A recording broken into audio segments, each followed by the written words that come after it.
college sports is a billion-dollar industry thanks to the product on the field. A product that is organized by athletic directors and coaches, but most of all, student athletes. The money has changed dramatically in college sports in the last 20, 30, 40 years, like almost a whole different universe. Critics say student athletes should see some compensation other than tuition, books, and housing. That story coming up on Equal Time. From San Jose State University, you're watching Equal Time, exploring new issues each week, giving equal time to competing points of view. Hello from the campus of San Jose State University, and welcome to this edition of Equal Time. I'm your host, Journalism School Director Bob Rucker. Student athletes take on more than academics. Practices are long and many players put in extra work on their own time. As Anthony Bonanno shows us, many people say student athletes should score more cash. Don Teague was the starting center of the 1986 Spartan football team, an unexpectedly successful team that has been enshrined in the university's Hall of Fame. Teague had aspirations to play in the NFL, but a neck injury suffered while playing at the college level would make that impossible. I never thought about the long term when I was doing the things I did. I used to do things because as a center, a lot of times I had to use my neck and my head. You'd snap the ball, you'd immediately have somebody on you before you can even get your hands out in front. After being signed as an undrafted rookie free agent, the San Francisco 49ers allocated him to the European League. They came to my door and said, hey, just your injuries are too much for us, but we do think you could go rehabilitate yourself. Let's send you over to Scotland. Out of every 1,000 college games and practices, more than 8 players are injured, according to the National Collegiate Athletic Association.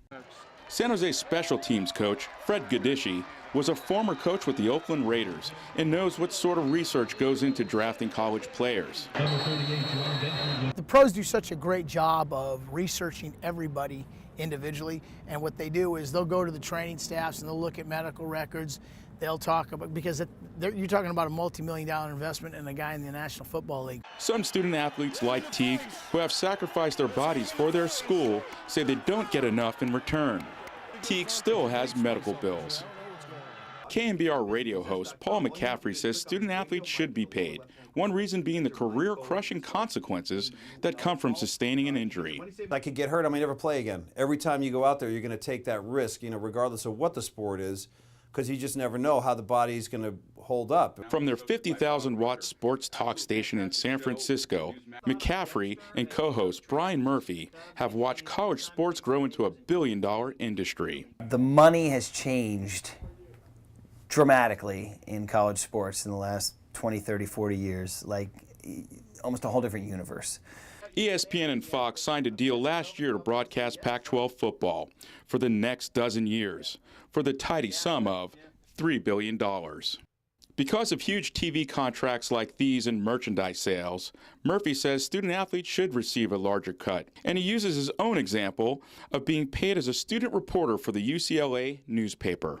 But I was getting paid because I was producing something for the university, and there was advertising money that was coming in from the Westwood community, the Westwood being the village where UCLA is, and the businesses there advertised in the Daily Bruin. They paid the Daily Bruin. There was money, and they paid us. Both sports analysts argue that the money generated in college sports should provide athletes with more financial support. As long as there are people in offices and in beach houses and on the ski slopes up in the cabin for the weekend, on their cell phones, checking their financial gain as a result of these kids playing sports. The average Division I athlete on a full scholarship pays almost $3,000 in school-related expenses each year. Current legislation is calling for an additional $2,000 stipend to cover the scholarship shortfall. However, there has been no movement towards a solution. Before signing with Colorado for $2 million a year, Mike McIntyre was the head coach for the San Jose State Spartans for 3 years. Football generates most of the athletic department's funds, and McIntyre agrees with a stipend increase. Cost of tuition's gone up, the cost of living's gone up, so I think the cost of living factor should be brought into aspect every 2 or 3 years. They should review if the cost of living went up or not. Should they increase it to help them? But if football players are paid, shouldn't other college athletes? The problem you run into is you got to pay every sport. For a player who's maybe not on scholarship or on partial, I think that maybe getting paid for play will be beneficial. As Brigsby points out, athletes on full scholarships have a lot less to worry about. The comfort level allows you to just worry about playing football and playing football at the best of your ability, and not worrying about getting hurt and dealing with repercussions of that. Athletes playing football and basketball get full scholarships, while sports such as men's and women's baseball are given partial scholarships. Full scholarships supposedly cover all school-related expenses and are essentially a 4-year contract. On the other hand, partial scholarships cover a percentage of school-related expenses and are renewed year to year at the head coach's discretion. So what is fair when it comes to the use of student athletes in a billion-dollar industry? We'll see why sports experts are crying foul. Stay with us.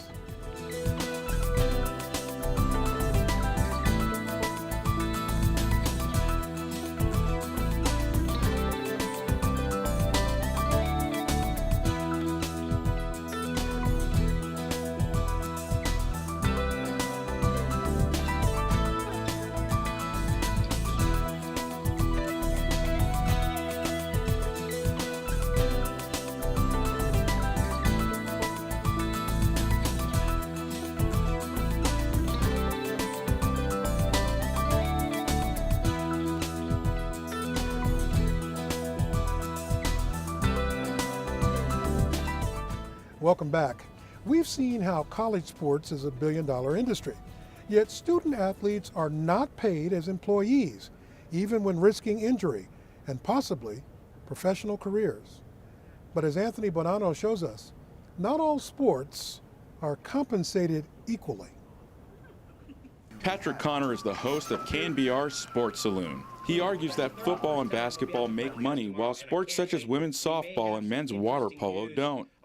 So Connor says it makes no sense to spread the money equally among college athletes. If you're your employer's best performer, do you think you should split your paycheck equally with underperformers? I don't. Connor, like Johnny Poach, Deputy Director of External Operations at San Jose State, would like to see all sports on partial scholarships. However, Poach would like to see equal distribution of Bowl Championship Series revenues.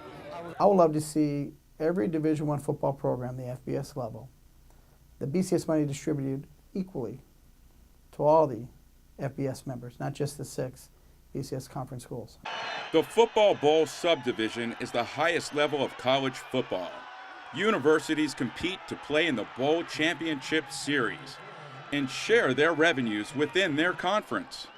But not all conferences in the FBS receive television revenues from bowl games. Revenues that range from $8 to $20 million per school. Such funds would go a long way towards San Jose State's $20 million budget. Peter Turner is the head coach of men's baseball and women's softball at San Jose State University.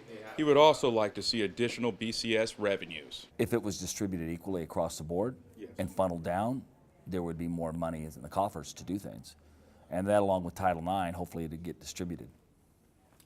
Title IX ensures that women's sports are given equal opportunities. Some NCAA reformists say that eliminating competitive sports altogether at the college level might be the best solution. Is the system so broke, so inequitous, so problematic that we need to scrap NCAA college sports, period, and move all of that student union funding, all the other general funds that go into the NCAA athletic departments, into physical activity programs for students?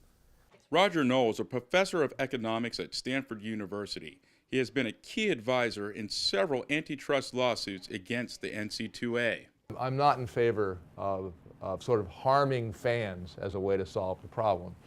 So given you don't want to get rid of it completely, then the next stage would be to see that more of the revenue goes to the players And I think that not only is that economically sensible, but also from a sort of philosophical and equity point of view. The National College Players Association sponsored the nation's first Athletes' Bill of Rights. California Governor Jerry Brown signed in September 2012. The bill provides student athletes with sports-related medical expenses, safer workout conditions, and continuing education for programs with lower graduation rates. Funding for the Athletes' Bill of Rights comes completely from new BCS revenues. It only governs USC, UCLA, Stanford, and Cal. That leaves over 100 schools in the BCS exposed. When we come back, we'll sit down with a panel of experts when Equal Time continues.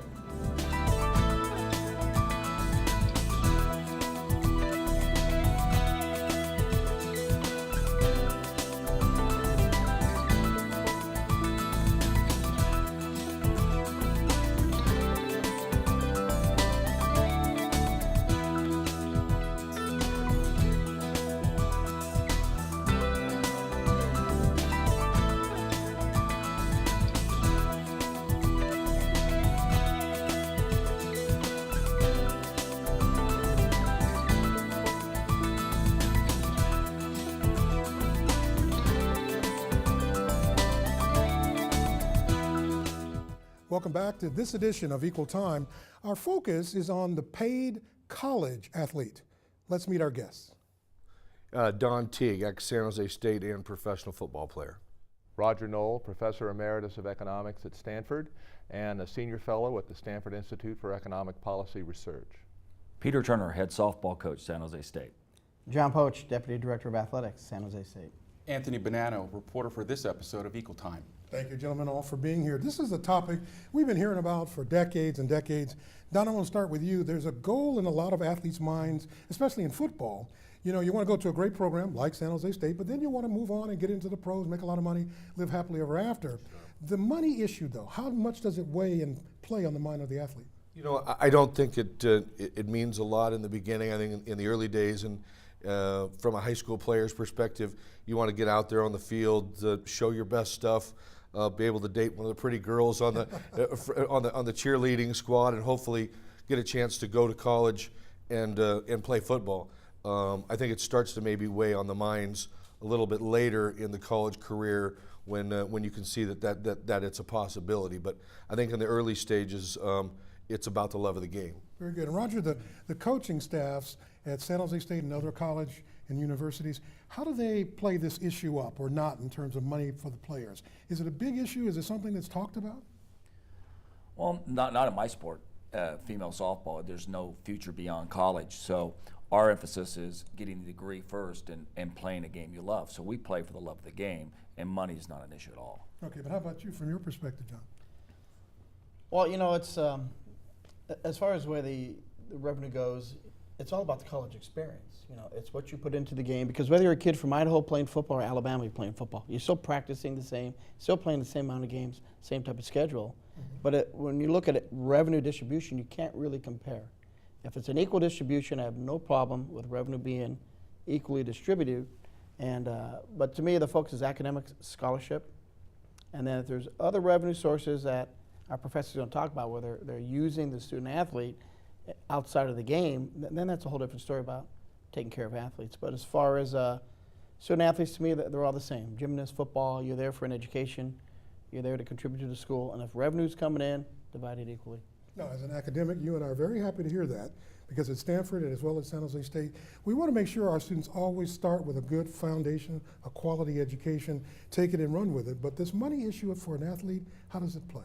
Well, I think the thing to bear in mind is that the articulation of the student athlete is becoming increasingly irrelevant for many universities. That to take off of the idea of becoming a pro, one should bear in mind that of the people who make it to their senior year, only about 1 in 10 in football and 1 in 50 in basketball ever have a professional career. So the vast majority of student athletes have no prospect to be professional athletes, even in the big money sports. The second part of the story is that the many of the top athletic universities have completely sacrificed the academic component.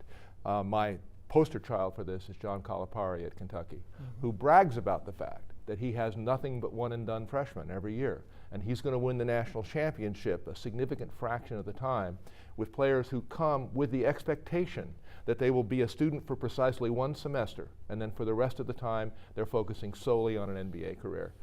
Now, the reason this has happened is not because John Calipari is evil. He's not. It's not because the university administrators are evil. They're not. It's because the amount of money at stake now in being a top 20 basketball team or football team is so great that in order systematically and persistently to compete at that level, you have to just give up the academics and focus entirely on providing an athletic opportunity for these top caliber players. Now that's very troubling, as you might imagine, for a college professor to think about it that way. What about from the college student perspective, Tony? Well, you know, as Don was saying, you're on the team, you're probably not thinking about the long term. And what I found investigating this story was that guys like Don were hurt and still ailing and aren't really taken care of. You know, I did find that San Jose State, it acts in the utmost integrity, and most of their football players are graduating in 3.5 years. They're really strong on academics, thanks to Katy Perry, who works with them very well. You know, they need to come out with an education, with their degree, and they also need to be taken care of if they're hurt, especially in the long term, and especially if that hurts their professional. I think you got to look at each sport a bit individually. I think the basketball example is an interesting one. Football is near and dear to my heart. I look at it as follow the bouncing ball, right? From an NFL perspective, we know that there are TV contracts, we know that there are ticket sales that take place, and we know that ultimately as a result of all those dollars, somehow there are players getting paid millions of dollars to play football each year. In the NCAA, we also have TV contracts. We have stadiums that hold over 100,000 people. I would think that there's similar dollars, except the main players of the game aren't being paid. The question I have, and I haven't studied this in depth maybe the way some others have, where's the money going? Don, they are getting paid in the form of scholarships and an education, in which, coming back, they need to finish. That isn't 100% true, because I know at San Jose State we have a group called the Spartan Foundation that has to go out and raise money for those scholarships. Why would we have to raise additional dollars if the TV contracts and the tickets from the stands aren't paying for it? And that's exactly where we're going with this. We need more money to spread out to pay for the extra $2,000-3,000. Do we need more money, or is the money not being allocated correctly? Exactly. I wonder, the question I have is, follow the bouncing ball. Where is the money going? Yeah, and the challenge is there's not an equitable distribution of funds. You know, the rich get richer. There's a difference between the haves and the have-nots. You know, and if you look at the SEC, you look at the Big 12, you look at the Pac-12. Just their television revenue comes out to about $16 to $21 million per school. You look at the Mountain West, you look at the WAC, you're talking $900,000, maybe $1.2 million per school. And so, you know, if they want to pay the student athletes a stipend of $2,000 a year, the current legislation out there that is up for discussion, you know, the question is, how can a school like in Idaho, a New Mexico State, a San Jose State, who play the same division as Alabama, LSU, Georgia Tech, do an equitable distribution? Because if I'm recruiting you, Don Teague, to come to San Jose State, and if Stanford's recruiting you, and if I can give you a full scholarship, they can give you a full scholarship, but Stanford give you a $2,000 stipend, and I cannot. Before we argue that, I would say let's start from the bottom up. Foundationally, I think that the athletes are entitled to, first of all, when you talk about football, as arguably the most dangerous sport available on the campus to do short-term and long-term damage to the body, they deserve the right to an education, and they deserve the rights to protection of their body. What I mean by that is, number one, they should be able to come back. A lot of these kids, I mean, if you take a look inside of a normal NCAA football locker room, you're talking about some guys that may not have gone to college if it weren't for football. These are natural-born gladiators that if they didn't have a place to exercise their testosterone, may have ended up in a bad place. But football is a good place for them to exercise that. And everybody wants to watch television and see these guys bang into each other. But in order to do that, we've got to take care of the foundational elements. And one is to make sure they should always be able to come back to school and finish their education. It doesn't cost a school much to put another desk in the classroom and let those guys finish their education, because many of those guys may not have been predictors in the first place. If it takes them a 6th year or a 7th year, make room for them. It's good for the school to be able to put their name next to those guys. So the school doesn't have any problem putting their name next to those guys when it comes to the newspaper when they're scoring touchdowns. The other piece is about protecting their bodies.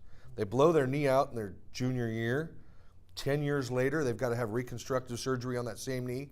My argument would be that should still be paid for by the institution. There's enough money there, if you follow the bouncing ball, for those 2 foundational elements to be taken care of. But let me ask Peter, your women's sports team, you've done very well with, and the money issue is not that prominent as it is in men's sports. You do a great job in getting a successful team together. Why does money have to be a part of it? I don't completely concur with that statement alone. And basically, it's no different than football, but much on a smaller scale. If I don't have a big stadium, and if I don't have the funding, I can't draw the premier athletes, plain and simple. And so I have the same fundamental issues that Coach Mack has at San Jose State. And the biggest problem I have when money gets involved, it's Darwinism at its best. The strong will always survive, and those in the middle and the below, the bottom feeders, they'll go away. I think a good example of that is today, New Mexico State has no idea where they're going in football, and this is going to affect all their programs across the board. I don't disagree with your theory about educating them. I came from an era when I played at Pacific, and I played 2 sports. When I got done with Pacific, pretty much I was saying, take care of yourself, see you later. I was given no more scholarship money. Well, from a middle-class family, I could not afford to graduate there. I had to go on and graduate from Sac State. They did not pick up the tab any longer. And I agree with that theory alone, that there's a fundamental responsibility of the university to educate the athletes. That's what APR is all about. So that's my stance on that. I think that goes back to the professor's statement that you look at a Calipari. I look at him as the exception, not the norm. You look at him, you look at a coach like Coach Mack or Coach Turner. To me, I hold a coach accountable as an administrator of athletics. You brought the kid in, you make sure they graduate. That's your responsibility. Championships that happen if you do everything else right. But smart players do smart things. There's no surprise Stanford's in the Rose Bowl. Those kids are very smart, first of all, to be an athlete at Stanford. So I think the onus lies on the coach to make sure you graduate, you're a student athlete, in the time frame they're there to compete. Well, I think our coach has done a great job as well here at San Jose State in talking about the value of education and making sure it's a priority in the lives of the athletes. But having said that, there are academics, as you well know, that will say, no, wait a minute. Every time you suggest that the college athlete should come back and be allowed to come back and finish that degree, we don't do that with other students. They're there for the time period that they're supposed to be there. They move on with their lives with their degree in hand, and they go on off into life. Why should the athlete be treated differently? It's very simple. An athlete has a 25-hour-a-week at least job representing the university that most students don't have, and it's unrealistic to expect that somebody who is holding that kind of an intense full-time job almost is going to have the same degree of academic progress rate as a normal student. But I would also like to get back to the statements about the integrity. I don't think the issue really is integrity. I think, moreover, that the future is going to be one in which it's going to be extremely difficult for both of you to continue to pursue the current values you have. And the reason for it is looking into the future with the Pac-12 network, the Big Ten network, the SEC network.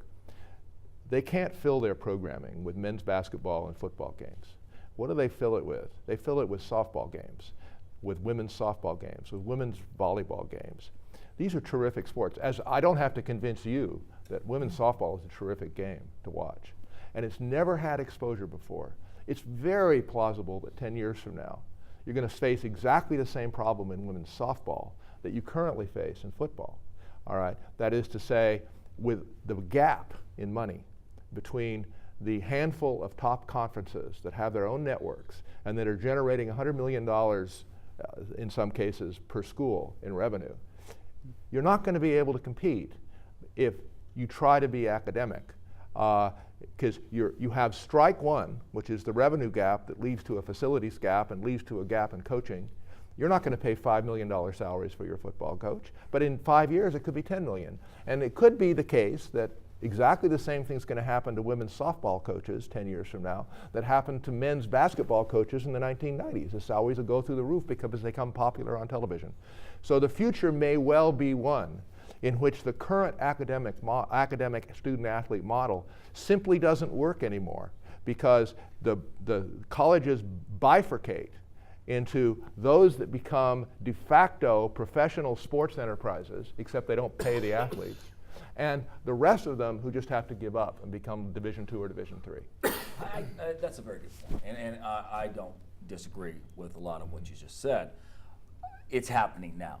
The bigger get big, and the ones in the middle get lost in the shuffle, and then you can't compete for various reasons. So you have to sell what you have. And the salaries at the big schools are much greater than mine, but still the winning and graduating my students are priority as it is somewhere else. Now you touched on something about revenue stream from softball alone is the highest viewed of women's sports. You have to look, okay, what are people going to watch and pay to watch? Well, ESPN, predominantly the 3 weeks going into the playoffs, that's the biggest viewed female sport. So having said that, commercial opportunity, revenue opportunity, and I agree with that. People are going to get bigger, and if people watch it. Now, does that mean all sports will? Not if people don't watch it. If they watch it, they'll get bigger, and then you're going to have problems with that. Tony, let's talk about the money that's being suggested by the NCAA, the NCAA, and how that's going to affect all this. Well, the NCAA, they're suggesting $2,000. The NCAA, they want more, about $4 or $5 to cover costs that a full scholarship doesn't cover. You know, academics, as you pointed out, Mr. Knoll, that computers aren't covered. Okay, what student can go through school without a computer? Almost no one. Yeah, so that needs to be covered, and as Coach Mack said on our show, there needs to be an adjustment of the cost of living, okay? And as Mr. Poach here suggested, which I totally agree with, is there needs to be, everybody in the BCS needs to be automatic qualifiers. They need to share that revenue. It needs to be dispersed. And I would suggest with $3 billion new contracts and stuff like that, maybe you could better answer this question, but that money should filter down into full scholarships for women's softball and the other sports that are on partial scholarship. Now here's another thing that I wanted to bring up as I was researching this. 8 out of every 1,000 exposures in football result in injury, okay? And exposure is practices and games, okay? Well, the NFL limits, okay, exposures, contact in practice to 1 time a week. Now, college football doesn't do that. That needs to get regulated. Thing that has to be addressed. Unfortunately, we've run out of time. I knew you'd be a great group. We make a good team. Thank you for being here today, and we thank you for joining us. Come back for another edition of Equal Time.